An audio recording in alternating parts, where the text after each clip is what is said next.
Hey guys, this is Marco aka Mark Tech.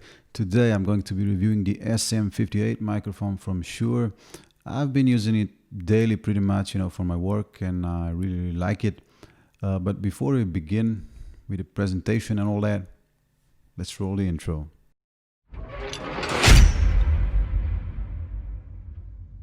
Okay, so let's first see what you get when you buy this thing, okay? So this is basically the box.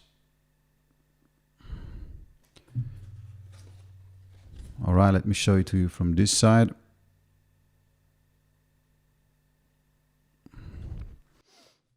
The only two important things that you get in here is, this 5/8 to 3/8 thread adapter. Okay, you can clearly see it now. So what this is basically, it helps you, mount your mic to pretty much any boom arm or stand if it doesn't fit the the standard thread basically. And you also get this little pouch here so you can carry your mic around. And yeah, one other thing the mic also comes with, what's included in the box is this mic clip. The clip you can see here basically. As far as the look and feel goes, guys, this is a very sturdy, very rugged mic. It's not called an industry standard for, no reason. It's been in use for well over 40 years, and I mean, this can take a beating. You can drop it, you can run over it, you can throw it. No matter what you do with it, it's gonna work. It is a really, really sturdy mic, okay? If you like what you're seeing right now, make sure to hit that subscribe button so you can follow me on my journey and help me grow. So as you can see from this page, the frequency response is 50 to 15 kilohertz. And the important stat here is the sensitivity. It's a pretty low sensitive mic. That would mean that you need a lot of gain to power it properly, to get the appropriate audio levels out of it. For me, since I have a Go XLR, that's about 80% of what the device is capable of as far as mic gain goes. The other important thing is the polar pattern. As you can see from the pictures here, it captures the sound perfectly from the front side, and on the left and the right side, it captures it a little less of the sound, and from the back side, it almost cuts everything away. I'm gonna provide that sample for you later.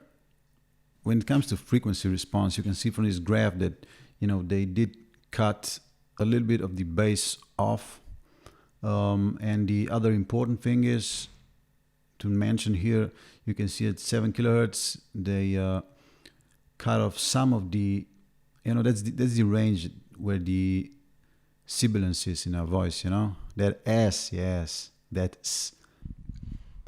It's a new dawn, it's a new life, it's a new shirt, and I'm feeling good.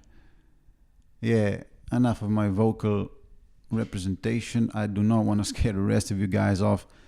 What I want to talk about really is, basically how the mic handles, how the handling noise is. All right, let's see it.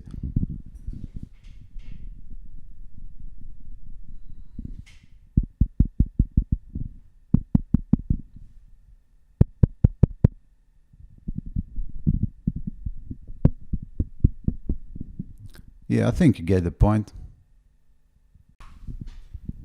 Oh, one last thing, guys. Let's see how the off-axis rejection is, okay? So this is basically me speaking from the front. This is me speaking from the side. And this would be me speaking from the back. The sound you get out of it for the amount it costs. I got it for about, if I remember correctly, it was about $120 or so on Amazon, or maybe I bought it from Thom, and I'm not entirely sure right now. But for what you get, I mean, the price is fantastic. It's one of the few good dynamic microphones for this sort of price. And as far as my opinion goes, like I said before, I've been using it pretty much daily. I've never had any problems with it. And you can use it, for voiceovers, for, even for guitar and bass, you can use it for podcasts. It suits most voices.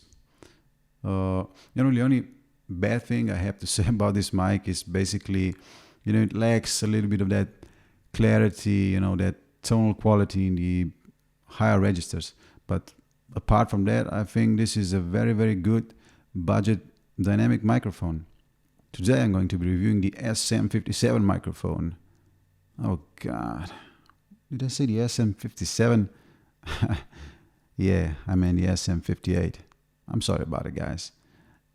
And yeah, if somebody accidentally stayed for the end screen, you know what button you need to click, okay? Just do it.